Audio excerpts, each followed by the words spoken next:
Əziz dinləyicilər, hər vaxtınız xeyir olsun. Bizim bugünkü mövzumuz Amerika Birləşmiş Ştatlarıdır. İkinci Dünya müharibəsindən sonraki Amerikadan danışacağıq. İkinci Dünya müharibəsinin ABŞ üçün nəticələri nədir? Əlbəttə ki, nəticəsi odur ki, necə Birinci Dünya müharibəsində qalib çıxmışdı, elə də İkinci Dünya müharibəsində qalib çıxır. Dünyanın ən varlı ölkəsinə çevrilir. Dünyada qızıl ehtiyatın yarıdan çoxu ABŞ-ın payına düşür.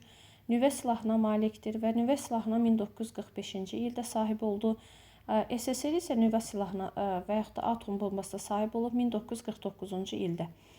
Və bunda xatırlatma eləmək istədim. Nüvə silahına malik oldu və beləliklə nüvə silahına malik olaraq o fövqəli dövlətə çevrildi deyir.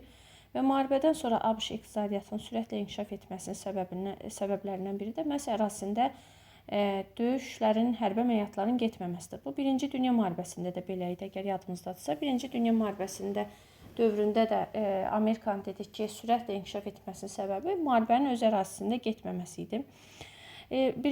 İkinci Dünya müharibəsi başlayanda hakimiyyətdə Franklin Roosevelt idi və İkinci Dünya müharibəsinin yekununa az qalmış bir müddətdə Franklin Roosevelt vəfat edir və onu əvəz edir vitse-prezident Harry Truman.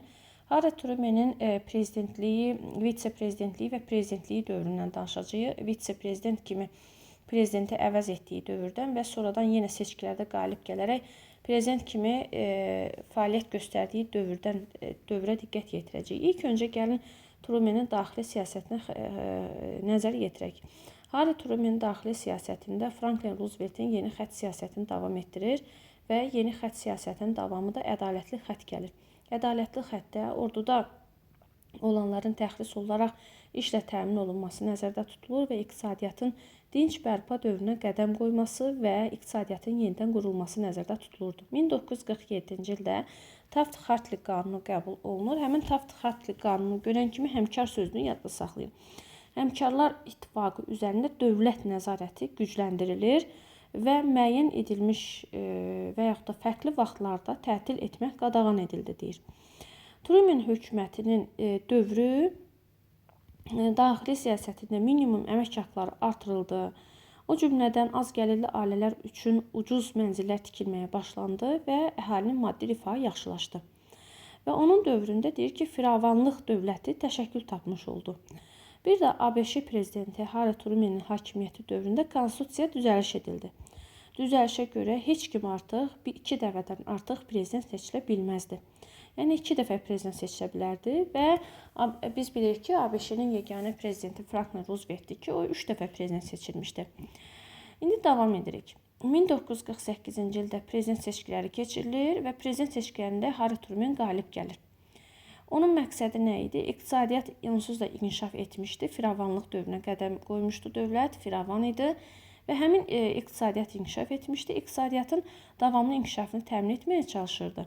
Və az gəlirli ailələr üçün hansı ki biz dedik, evlər, mənzillər tikilir, həmin mənzillərin tikintisinə vəsait artırıldı.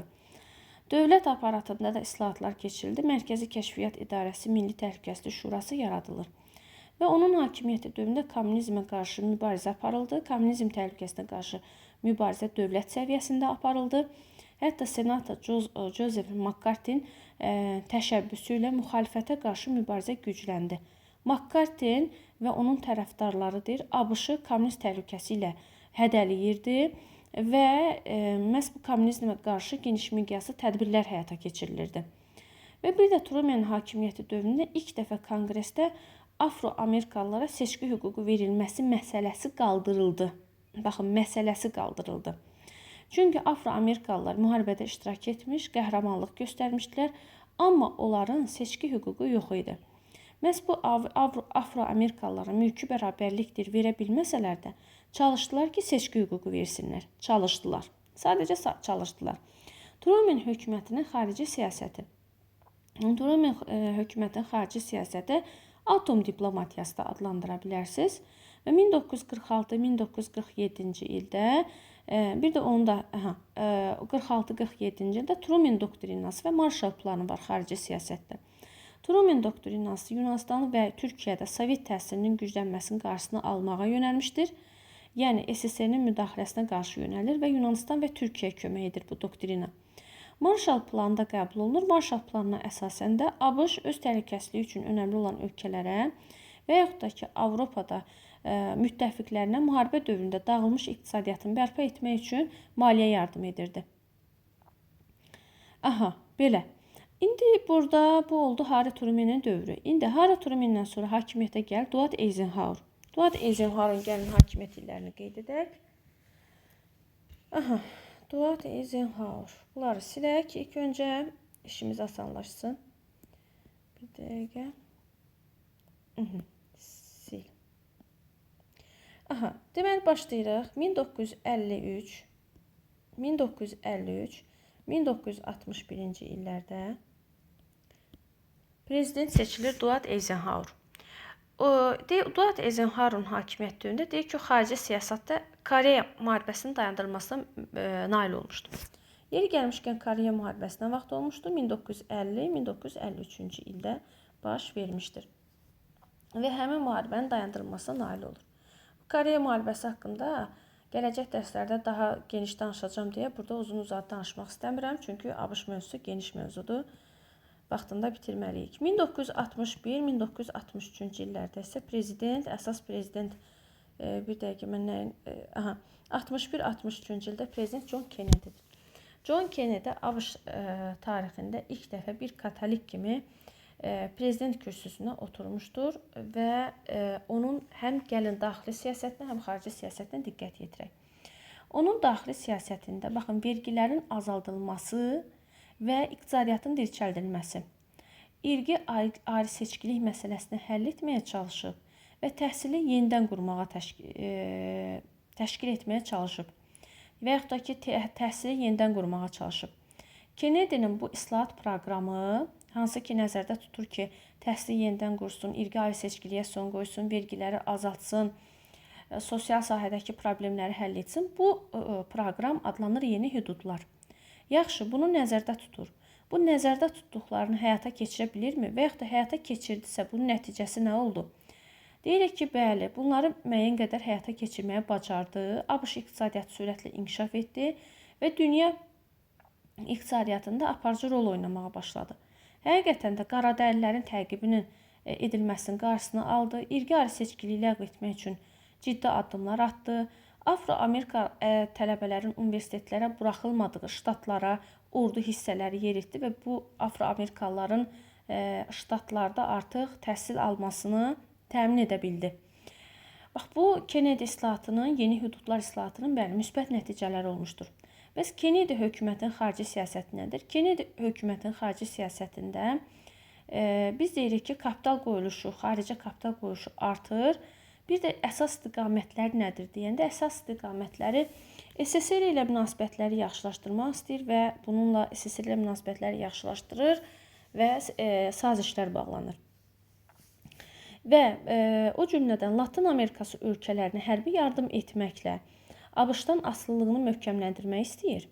Qərbi Avropa ölkələri ilə də əməkdaşlığı möhkəmləndirmək istəyir. Həm iqtisadi baxımdan, həm hərbi baxımdan Qərbi Avropa ölkələrindən əməkdaşlığı möhkəmləndirməyə çalışırdı. Və Kennedy SSR ilə münasibətlərə xüsusi diqqət yetirmişdir. Buna diqqət yetirik. Çünki belə bir məqam var ki, SSR və ABŞ qarşıdurması, atom silahlarının bütün bəşəriyyət üçün təhlükə törətməsi ən böyük problemə çevrilmişdi.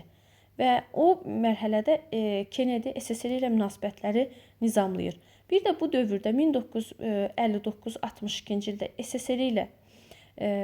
SSR ilə Kuba və 1961-ci ildə Avropada Berlin böhranının yaranmasında ABŞ-ın rolu da heç də az deyildi.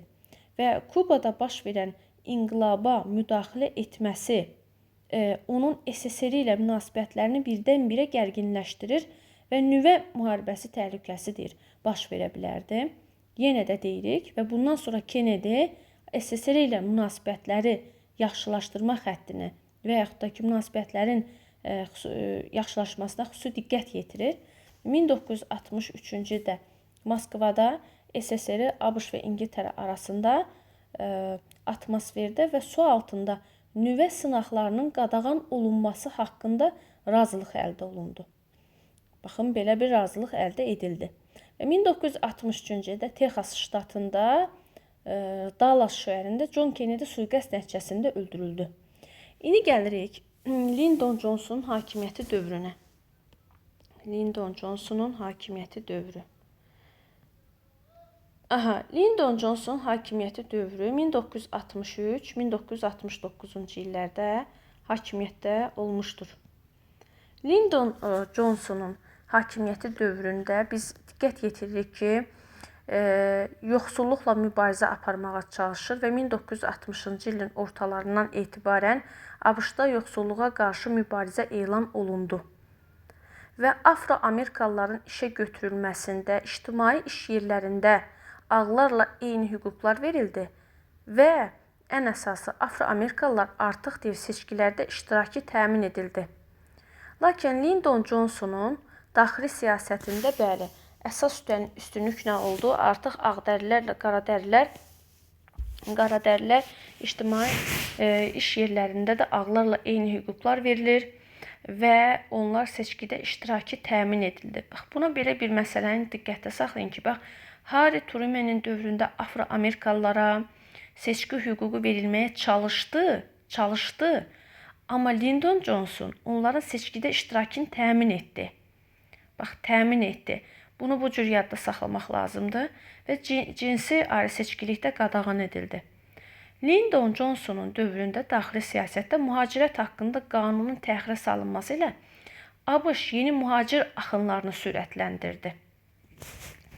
Və müxtəlif şəhərlərdə bu hansı ki mühacirət haqqında qanun təxirə salınması ilə ABŞ-ın artıq mühacir axırı sürətlənir və bu da irqi qarşı durmağa başlayır.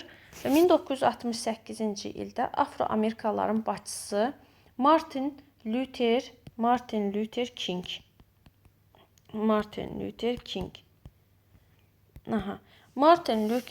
King'in başçılığı ilə Afro-Amerikalıların nümayəndəsinin başçılığı ilə yürüşlər başladı. Lakin onun öldürülməsi mövcud bir vəziyyəti daha da pisləşdirildi. Və buna məcbur qalan Lyndon Johnson vəziyyəti sakitləşdirmək üçün, vəziyyəti düzəltmək üçün qaradərilərlə ağdərilərə hüquq bərabərliyini təmin etməyə məcbur olmuşdur. Bu Lyndon Johnsonun daxili siyasəti oldu. Bəs Lyndon Johnsonun xarici siyasəti nədir? Xarici siyasətdə çox sərtdir. Sərt bir siyasət yeridir. Hansı ki, yaxın şərq münaqişəsində, Ərəb-İsrail mübarizəsində İsrailin tərəfini tutur. O cümlədən Vyetnam müharibəsi onun dövründə başlayacaq və ABŞ uzaq şərqdə öz mövqeyini möhkəmləndirməyə çalışırdı. Hansı ki, burada SSR ilə yarışırdı və SSR qarşısında öz gücünü uzaq şərqdə göstərməyə çalışır və ABŞ ordusunun Vyetnamda çox böyük itkilər verməsi Lyndon Johnson hakimiyyətini sarsıtdı. Və belə, 1968-ci ildə keçirilən prezident seçkilərində Richard Nixon seçkilərdə qalib gəldi və prezident seçildi. 1974-cü ilə qədər hakimiyyətdə oldu. O, iqtisadiyyatı bərpa etmək proqramı irəli sürüldü. Bu, yeni iqtisadi siyasət proqramı irəli sürmüşdü. Yeni iqtisadi siyasət proqramında qocalara verilən təqaüdlər artırıldı, işsizliyə görə müavinətlər də verilməsi nəzərdə tutulurdu, deyir. Bəli, və burada bir daxili məqamda onda qeyd etməliyik ki, daxili siyasətdə enerji böhranı baş verir. Çünki enerji böhranının baş verməsinin səbəbi neft istehsal edən yaxın şərq ölkələrinin ABŞ-a neftlə təmin etməkdən imtina etməsi onun enerji böhranı baş vermişdir. Və onlarda təcili tədbirlər görməyə sövq eləyir.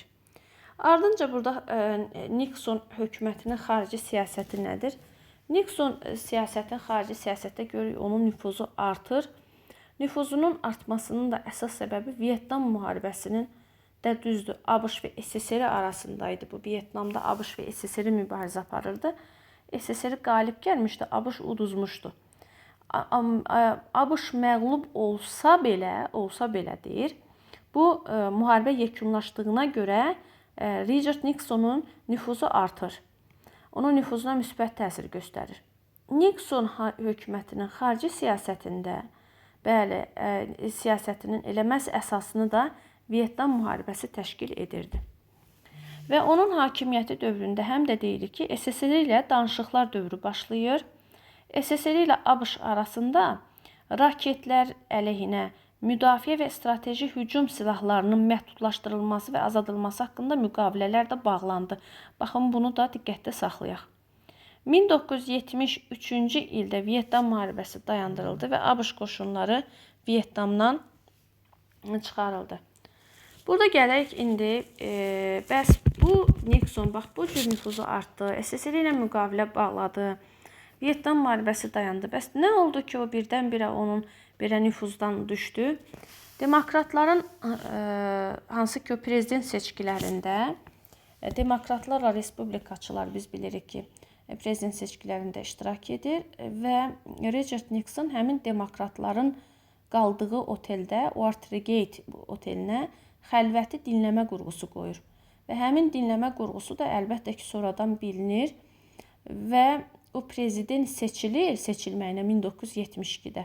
Lakin 1974-də istefa verməyə məcbur olur. Nixon 2 dəfə prezident seçilib. Məcbur olur. Niyə? Çünki yenə də deyirik, onun otelə o xəlvəti qoydurduğu o qurğu, hansı ki dinləmə qurğusu aşkar olunur və belə olanda impeachment təhlükəsi qarşısında qaldığı üçün 1974-cü ildə istefa verir. İstefa verir və impeachment də nədir? Etimadsızlıqdır, hansı ki məhkəmə qaydası ilə ittiham irəli sürülür prezidentə qarşı və o istefa verir. Və yeni prezident seçilənə qədər ABŞ tarixində ilk dəfə təyinatla vəzifələr tutan siyasi xadimlər tərəfindən idarə olunurdu, deyir. İndi gələr Ronald Reaganın hakimiyyəti dövrünə. Ronald Reagan 1981 bir dəqiqə.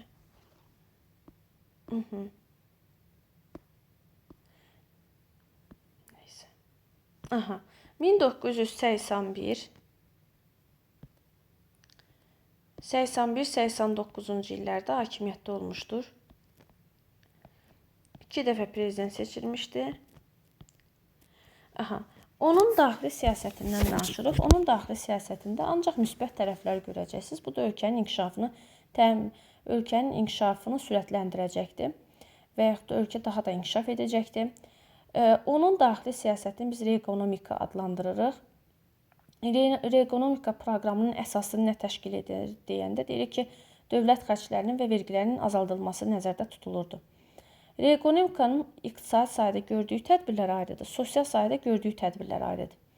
İqtisadi sahədə gördüyü tədbirlər hansı ki, xüsusi sahibkarlığı dirçəltmək üçün tədbirlər gördü, sənaye kapital qoyuluşu artırıldı, büdcə xərcləri azaldıldı, neft üzərində dövlət nəzarəti ləğv edildi və xaricdən gətirilən neftin həcmi artırıldı. Sosial sahədə görülən tədbirlər, işsizliyə görə verilən müavinətlər ləğv edildi, az gəlirli əhali vergidən azad edildi və elmi-texniki inkişaf baş verdi. Elmi-texniki inkişaf nəticəsində ilk fərdi kompüter istehsal olundu. Mobil telefon yaradıldı. Bax bunlar və hərbi xərclər xeyli onun dövründə artırılmışdır. Bunu da qeyd etmək lazımdır. Hansı ki, bu George Bush'un dövründə də belə idi. Reaganomika proqramı həyata keçirilir və nəticəsi nədir? Nəticəsində orada 4 dənə iyini yadda saxlayın. İqtisadi böhran dayandırıldı, işsizlik aşağı düşdü, inflyasiya aşağı düşdü, iqtisadiyyat sürətlə inkişaf etdi. Yəni, müsbət nəticə əldə olundu. Xarici siyasətdə də uğurludur. Hansı ki, xarici siyasətdə antikomünizmə yönəlir və sosialist ölkələr əleyhinədir, fəaliyyət genişlənir. Reagan strateji müdafiə təşəbbüsünə Ulduzlar müharibəsi proqramına uyğun olaraq yeni silahların yaradılması nəzərdə tutulur. Ulduzlar müharibəsi, yəni kosmosda silahların saxlanması nəzərdə tutulurdu.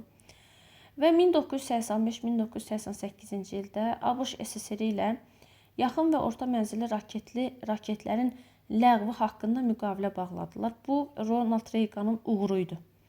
Bu Reaganın uğuruydu, amma Mikhail Gorbaçovun səhv siyasəti nəticəsində, uğursuz siyasət nəticəsində deyir. Siyasət nəticəsində belə bir addım atıldı. Yəni bu həm də Reaganın uğuru hesab olundu. Və hansı ki Reagan özü də SSR-ni Şərq imperiyası adlandırır. Buna da diqqət yetirək. Bu da belə. Və bir də orada Latin Amerikası ölkələrinə qarşı Reagan böyük dəyənək siyasəti yerdi. Bu böyük dəyənək siyasəti həm də Theodore Rooseveltin dövründə də həyata keçirilib. Theodore Rooseveltdən bu kişini, yəni Ronald Reaganı oxşar cəhət kimi götürə bilərsiniz. Və Ronald Reaganın vitse-prezidenti gələcəkdə prezident olacaq. Hansı ki, söhbət ata George Bush'dan gedir. 1989 və 1993 hansı ki 8 il prezident olmuşdur. Ronald Reaganın vitse-prezidenti olan George Bush 1989-cu ildə ata George Bush qalib gəlmişdir.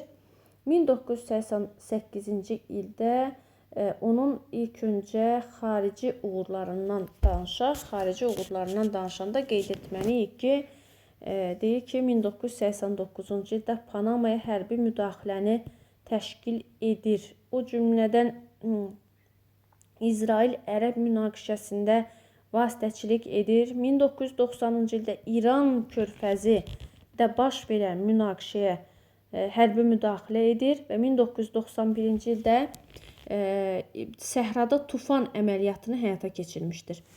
Bu da George Bush'un nailiyyətlərindən biridir. Və 1990-ı unutmuşuq burada. 1990-cı ildə də Almanya birləşməsində də reaksiya bildirmişdir. George Bush'un dövründə ən böyük yadda saxlayacağımız məqamlardan biri mütləq şəkildə yadda saxlamalıyıq. Soyuq müharibənin başa çatmasıdır. Soyuq müharibə başa çatır və 1992-ci ildə keçirilən seçkilərdə yenə də George Bush məğlub olur. Daha sonra George Bush keçirilən prezident seçkilərində məğlub olur. Məğlub olmasının da səbəbi iqtisadiyyatın tənəzzülünün dərinləşməsi və büdcə kəsirinin artması idi. Bill Clintonun dövrünə gəlin diqqət yetirək. Bill Clintonun prezidentliyi dövrü 1993-2001-ci ili əhatə edir. 1992-ci ildə prezident seçkilərində demokratların lideri Bill Clinton qalib gəldi. Sosial sahədə keçirdiyi islahata görə hərbi və dövlət xərclərini azaltdı, büdcə kəsiri aradan qaldırıldı, inflyasiya, işsizlik azaldı və bu qədər. Xarici siyasətdə də yenə görürük ki, super məqamlar var burada.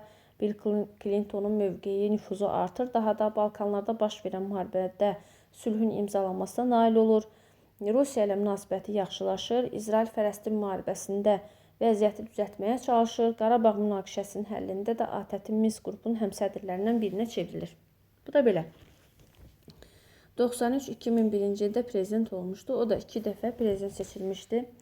Kiçik George Bush'dan danışacağıq. Kiçik George Bush'un dövründə daxili siyasətə diqqət yetirsək, biz deyirik ki, daxili siyasətdə vergilərin aşağı və yuxarı həddi müəyyən edildi və 10 il ərzində vergilər xeyli ixtisar edilməli idi. 2001-ci il New York və Washington şəhərlərində 11 sentyabr hadisəsi baş verir. Bu 11 sentyabr hadisəsi yəni nəzərdə tutulur. Burada binaların partladılması, ticarət binaları partladılır və həmin ticarət binalarının partladılması onun iqtisadi tənəzzülünə səbəb olur və bundan sonra 2001-ci ilin 11 sentyabr hadisəsindən sonra ABŞ terrorizmə qarşı mübarizə aparır və 2001-də Əfqanistana hərbi müdaxilə edir və Əfqanistanda Taliban rejimi devrilir və Əfqanistan ən ağır vəziyyətini tarixində, ümumiyyətlə ölkə tarixində ən ağır vəziyyət yaşayır. 2003-cü ildə isə İraqa hərbi müdaxilə edilir və İraqa hərbi müdaxilə kimyəvi silahlar var adı altında İraqa gedir. Həmin kimyəvi silahlar iddiası da öz belə deyək də tapılmır, o silahlar da tapılmır və əvəzində İraqda Səddam Hüseyn rejimi devrilir və yaxın şərq ölkələri xarabalığa çevrilir. Yəni xarabalığa. Belə. Barack Obama'nın prezidentliyi dövrü isə 2009-2017-dir. O hakimiyyətə gələndə 2008-də prezident seçilir. Dünyanın da iqtisadi böhranın baş verdiyi bir dövr idi. Onun əsas məqsədlərindən biri elə məhz iqtisadi böhrandan çıxmaq idi. İqtisadi böhrandan çıxartmaq üçün büdcə kəsiri, işsizliyi azaltmağa çalışdı və yüksək gəlirli olan təbəqənin ödədiyi vergilər artırdı. Daxili xarici siyasətdə isə Əfqanistanda Taliban rejimi ilə mübarizə üçün yeni qoşun hissələrini göndərmək haqqında qərar qəbul edir. Bir də onda qeyd edək ki, kiçik George Bush'un dövründə İran və Əfqanistanda terror təşkilatları yaradılır, hansı ki ABŞ tərəfindən dəstəklənirdi. Onu da qeyd etmək lazımdır. Yəni bu 2001 Əfqanistan və İraqa hərbi müdaxilə edir. Terrora qarşı güya mübarizə aparır. Onun nəticəsində ABŞ-da deyirəm daha doğrusu, İraq və Əfqanistanda terror təşkilatları da yaradılır ki, bu da ABŞ tərəfindən dəstək olunurdu.